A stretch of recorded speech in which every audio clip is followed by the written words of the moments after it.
आप लोगों के भेजे गए सवाल तज्जियाकारों के सामने रखते हैं।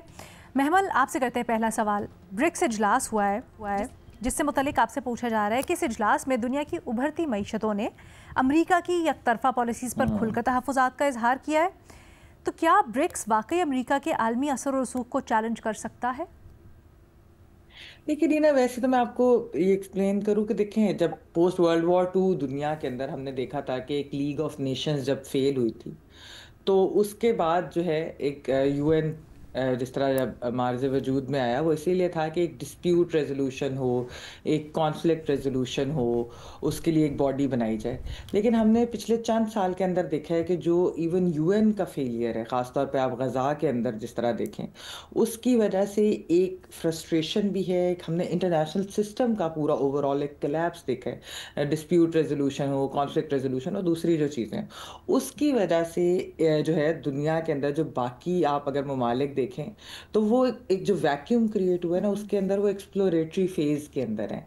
वो ब्रिक्स हो, वो एससीओ हो, वो सार्क हो, वो ईयू हो। इवन आपको याद होगा कि मई के अंदर एक जो इंटरनेशनल ऑर्गेनाइजेशन फॉर मीडिएशन, गालिबन इसका नाम है, जो चाइना ने हांगकांग के अंदर जिसके ऊपर उन्होंने बनाई थी कि आईसीजे की तर्ज है, उसके तर्ज के ऊपर। तो बेसिकली दुनिया के अंदर जो है ना, ओवरऑल अब नई जो फोरम्स हैं उनको एक्सप्लोर करने की कोशिश की जा रही है, उनको जो है मज़ीद पावरफुल करने की कोशिश की जा रही है, क्योंकि जो ऑलरेडी जो सिस्टम बना हुआ है वो फेल हो रहा है। तो इसीलिए जो ये आप ब्रिक्स की बात कर रही हैं, वो इसी तरह के जी दूसरे फोरम भी स्ट्रेंथन हो, बेशक वो मुआशी हो, बेशक वो कॉन्फ्लिक्ट रेजोल्यूशन के हो, मीडिएशन के हो, इस तरह की चीज़ें हो। आप देखिए इवन सार्क के अंदर अब क्यों बात हो रही है कि इंडिया और पाकिस्तान की वजह से सार्क आगे नहीं बढ़ सका। तो इसलिए एक नया फोरम बनाया जाए, उसके अंदर ममालिक जो है वो उसके ऊपर कुछ पेशरफ भी शायद इवेंचुअली होगी, क्योंकि ये एक बॉटल नेक बने हुए हैं। तो जब बॉटल नेक्स बन जाती है, जब सिस्टम्स फेल होते हैं, जब इस तरह की बॉडीज फेल होती हैं, तो फिर दूसरे सिस्टम नए सामने आते हैं। तो इसलिए जो है ये आई थिंक ये चैलेंज जरूर करेंगे। अभी शायद उस हद तक ना पहुंच सके, उतनी पावरफुल ना हो सके, लेकिन इवेंचुअली इस तरह के फोरम जो है वो बनेंगे भी और चैलेंज भी करेंगे ऑलरेडी जो स्ट्रक्चर्स बने हुए हैं उनको। ऑल्सो मैम, बहुत ज़्यादा कुर्बत चाइना से या फिर सेम पेज का एक तासुर क्या इंडिया और अमेरिका ताल्लुकात पर भी असरअंदाज हो सकता है? नहीं एलिना, देखिए इंडिया के साथ जो असल मसला है ना, वो यही था कि इंडिया को तो पूरे वेस्ट ने प्रॉपर ही एज अ काउंटर किया था टू चाइना। लेकिन मेरे ख्याल में कि जो दो चीज़ें हमें नज़र आई, एक ये कि मईशत के तौर के ऊपर भी अगर आप देखें कि इंडिया उस तरीके से, हालांकि एक बहुत बड़ी मार्केट है, ग्रोइंग इकॉनमी सारा कुछ, लेकिन उस तरीके से मुकाबला नहीं चाइना का कर सका। दूसरा, अभी जो हालिया पाकिस्तान इंडिया कॉन्फ्लिक्ट के बाद एक मिलिटरीली भी एक चीज़ सामने आई कि इंडिया जो है वो पाकिस्तान का मुकाबला नहीं कर सका, तो चाइना तो एक बहुत बड़ा मुल्क है, तो उसके ऊपर भी एक रीथिंकिंग हो रही है। फिर तीसरी चीज, जो खुद इन्होंने ग्लोबल टेररिज्म किया, असैसिनेशन दिए, वो उनकी अपनी भी डिप्लोमेटिकली भी बहुत बड़ा एम्बैरेसमेंट और फेलियर, और उनके जो ठीक झूठ है। और प्रोपेगेंडा भी आया हुआ है। तो आई थिंक वो इंडिया को तो उन चीज़ों की वजह से जो है ना, वो उनको सामना करना पड़ रहा है सुक्की का, ना कि ये कि कोई कुर्बत या इस तरह की चीज़ों की ऑल्सो वजह दोनों में से। इख्तलाफात भी बड़े हैं। हमने देखा कि इंडिया की जो खारजा पॉलिसी है उसमें भी थोड़ा सा शिफ्ट आया, जहां वो चीन को भी एज अ थ्रेट ले रहे थे, और चीन भी हमने देखा कि इंडिया से जो उसके ऑक्यूपाइड इलाके और बाकी सारे हैं उसके ऊपर बड़ा महाज गर्म रहा।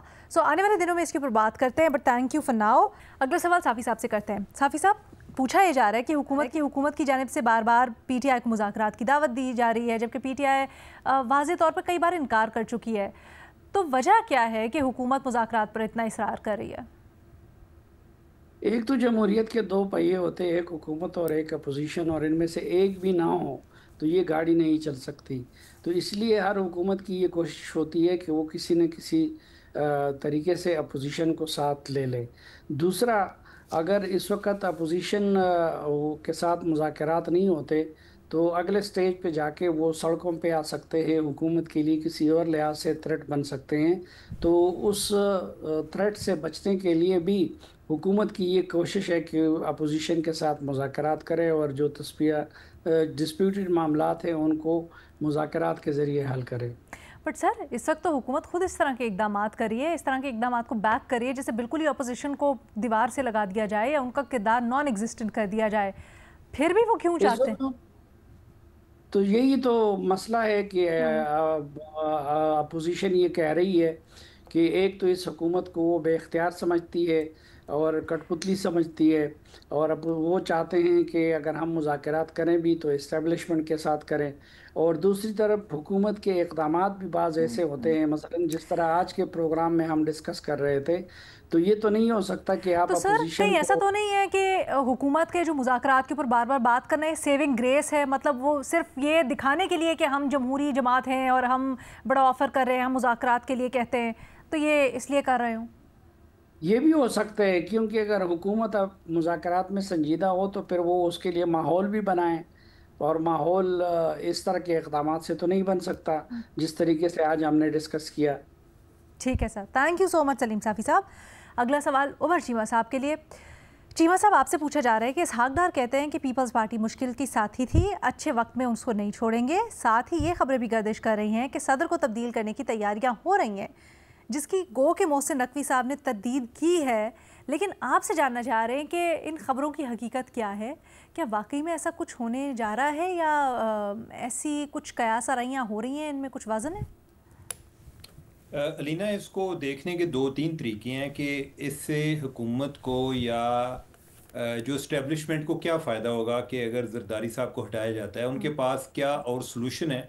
और क्या जो बाकी हुकूमत है PMLN की अगर बात कर लें तो PMLN क्या इनके पास इतनी सीट्स हैं या इतनी पॉपुलर गवर्नमेंट है कि वो सोचें कि हम अकेले ही सब कुछ चला लेंगे? ऐसी बात नहीं है। इसका मतलब यह है कि आप एक और महाज खोलने जा रहे हैं। आप जो एक आपने पॉलिटिकल एक स्टेबिलिटी कायम की, आप दोबारा से सिचुएशन को डिस्टेबलाइज करने जा रहे हैं। तो इसमें क्या इंसेंटिव क्या होगा, मुझे तो इसमें कुछ नज़र नहीं आता। दूसरी बात यह है कि जो जरदारी साहब हैं और जो हमारे फील्ड मार्शल हैं, उनके दरमियान जो उनके दोनों का एक कॉमन फ्रेंड हैं या जिनके साथ दोनों साइड के बहुत ही अच्छे ताल्लुकात हैं, वो मोहसिन नकवी साहब हैं। तो मोहसिन नकवी साहब जो हैं, उनके होते हुए ये फासले कम हो सकते हैं, बढ़ नहीं सकते। तो ये मुझे ऐसा लगता नहीं है। जो पीपल्स पार्टी है, ये कई दफ़ा हमारी इस्टेब्लिशमेंट की रडार पर रहती है, ख़ास तौर पे इलेक्शन से पहले, कि इनका भी कोऑपरेशन करना है, लेकिन इस दौरान किसी और मरीज को लटाया होता है, कोई सर्जरी चल रही होती है, इनका रह जाता है। और मेरा नहीं ख्याल कि इसमें अभी भी कुछ होगा। मुझे ऐसा लगा आप कहने वाले मोहसिन नकवी साहब के होते हुए और किसी और को सदर बनाने की बातें कैसे हो सकती हैं। लेकिन सर मुझे ये बता दीजिएगा, फिर ये बातें ऐसे थोड़ी उठती हैं। ये अगर कहीं से किसी के जहन में ख्याल आया कि ऐसा हो सकता है, तो क्या चल क्या रहा है, क्या हो क्या रहा है, कि ऐसा कोई कहीं सोच पाई जा रही थी? देखें, वो कहते हैं ना, हलकते शहर तो सुनने को फसाना मांगे। कोई ना कोई बातें तो चलती रहती हैं। अगर जब इलेक्शन नहीं होता तो उस टाइम ये होता है जी कि इलेक्शन कब हो रहा है। अभी 26वीं तरमीम आ गई। पहले ये था कि इमरान खान का क्या बनेगा। अब जो जिस तरीके से उन्होंने कंसोलिडेट किया है अपना सारा सिस्टम, उसमें आगे फिर इसमें कोई चीज़ें आ रही होती हैं, सुना है फलां को हटा रहे हैं, कोई वजीर हट रहा है, या अब ये मामला सदर तक पहुंच गया है। लेकिन क्वाइट लाइकली कि मेरे लिए तो ये एक बहुत बड़ा सरप्राइज होगा। एक मुझे इसके पीछे नेशनल क्या है उसकी समझ नहीं लगती, इससे समझ क्या हो सकता है उसकी कोई इसकी सेंस नहीं बनती। ठीक है, बहुत शुक्रिया चीमा साहब। इरशाद भट्टी साहब, आपसे खासा लंबा चौड़ा सवाल हुआ है, इसको मैं कंसाइज करके आपको बता देती हूँ। कराची लियारी में जो बड़े अफसोसनाक वाक़या हुआ है इमारत गिरने का, जिसमें लातादाद लोग जाम बहक हुए हैं, ज़ख्मी हुए हैं, सर इसके ऊपर एक्शन लेते हुए DG SBCA को मुअत्तल कर दिया गया है। पूछा ये जा रहा है कि क्या इस तरह के इक़दामात के ऊपर मुअत्तली काफ़ी होती है, या इस तरह की कोई सज़ा बनानी चाहिए जिससे सोच भी ना सके दोबारा से ऐसी कोई गफलत करने का?